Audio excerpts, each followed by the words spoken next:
कि एक परिवार में एक व्यक्ति को आरक्षण मिलना चाहिए, जब तक कि मेरे बेटे को कोई ब्राह्मण अपनी बेटी दान नहीं करते या उससे उसका संबंध नहीं बना दे। केवल आर्थिक आधार की अगर बात है तो देखिए, मेरा कोई उद्देश्य सियासी बवाल मचाने का नहीं था।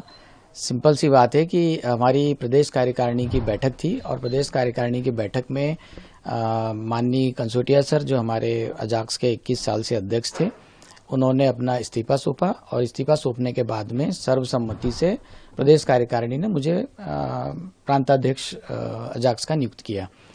उसमें जो हमारा मेन मुद्दा ये था कि आर्थिक आधार पर आरक्षण होना चाहिए, सामाजिक आधार पर आरक्षण, ये एक मुद्दा अभी समाज में है। इस मुद्दे पर हम सब लोग अपने अपने विचार व्यक्त कर रहे थे और हमने यही कहा था कि जैसे कुछ लोगों का ये मानना था कि भाई आईएएस ऑफिसर अगर हो जाते हैं तो उस परिवार में किसी और व्यक्ति को आरक्षण की पात्रता नहीं होनी चाहिए।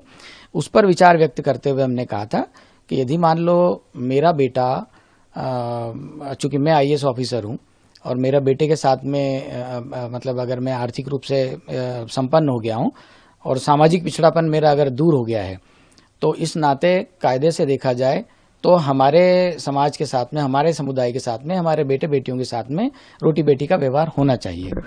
केवल इस बात को में से एक लाइन हटा करके और लोगों ने उसको प्रचारित किया। उनके बारे में हमारी पूरी जानकारी मिल चुकी है और हम अभी अजाक्स के माध्यम से वो सारी बातें मीडिया के सामने भी रख देंगे।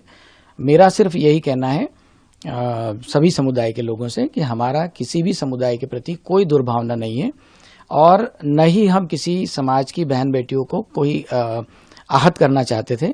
उसके बावजूद भी यदि मीडिया के माध्यम से या समाचार पत्रों के माध्यम से लोगों के मन में जो भी बात फैलाई गई है और उससे अगर उनको कोई ठेस पहुंची हो तो उसके लिए मैं तहे दिल से खेद व्यक्त करता हूं। कौन लोग हैं आप बता रहे हैं कि जैसे अजाक्स ही है, दूसरा अजाक्स? देखिए, जब अजाक्स में जब नियुक्तियां हुई थी 3 आईएएस ऑफिसर्स की, उस समय बहुत सारे संगठनों ने ये बात करी थी कि आईएएस ऑफिसर्स को इस प्रकार के संगठनों में नहीं होना चाहिए, इससे कर्मचारियों का हक मारा जाता है। तो कुछ तो वो लोग थे, उन्होंने ही इस मुद्दे को सभी समाचार पत्रों में भेजा और सिर्फ एक लाइन को टेक करके भेजा गया था। दूसरा, अभी कुछ और चीजें मार्केट में आई है और उनका ये कहना था कि संगठन अजाक्स जो है 2 संगठन है और उसमें असली नकली की लड़ाई की भी बात आ रही है। तो ये जो वही लोग हैं जो इस बात को भी फैला रहे हैं, इसके अलावा और कुछ नहीं है और वो सीधे सीधे ब्राह्मण समुदाय को निशाना बना रहे हैं। सर, इसमें आपने कहा रोटी बेटी और दान करने की बात। देखिए, इस मुद्दे को कन्यादान शब्द से जोड़ना चाहिए। कन्यादान शब्द का इस्तेमाल किया गया था, लेकिन जो भी व्यक्ति थे जिन लोगों ने इस मुद्दे को हवा दी है, उसमें किसी न किसी प्रकार से पूरे भाषण को रखने के बजाय उन्होंने सिर्फ एक लाइन को टेक किया। सर, ब्राह्मण समाज अब आपके नाम से एफआईआर दर्ज कराने जा रहा है, कमिश्नर के पास जाएगा, तो आप क्या कहना चाहेंगे? मैं अपनी बात रख चुका हूं कि मेरी तरफ से किसी भी समाज विशेष के ऊपर कोई गलत अभद्र टिप्पणी नहीं की गई और न ही मेरा कोई ऐसा उद्देश्य था।